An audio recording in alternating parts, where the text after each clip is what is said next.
আমাদের মতোই একজন হুজুর মনে করেন। আচ্ছা, হুজুররা কি কম চালাক না বেশি চালাক? এই কথা বললেন না যে আপনার সবাই?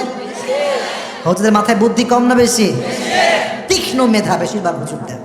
তো হুজুর বলছে, এই কি খবর, তুমি নাকি বলেছো তোমার প্রশ্নের জবাব যেই দিবে তুমি নাকি তার উত্তরে মুসলমান হয়ে যাবা।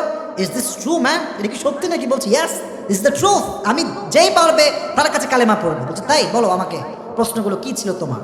তো বলছে যে তুমি কি তোমার রবকে দেখো? বলছে না দেখি না। So why do you believe on that? মানো কেন, বিশ্বাস করো কেন? বলছে 2 নাম্বার বলো, প্রশ্ন কি ছিল? বলছে আগুন দিয়ে আগুনের শাস্তি কেমনে হবে, আমাকে জবাব দাও। 3, খারাপ ভালো যদি আল্লাহর পক্ষ থেকেই হয় তাহলে আদালত কেন, জজ কেন, উকিল কেন? হুজুর এই কথা শুনে এমন রাগা রাগছে, রাগের মাথায় ওখানে একটা কলসি ছিল, মাটির কলসি। কিসের? বলে না কিসের কলসি? তুলে, মাটির কলসি তুলে একটা দিছে বাড়ি ওর মাথা।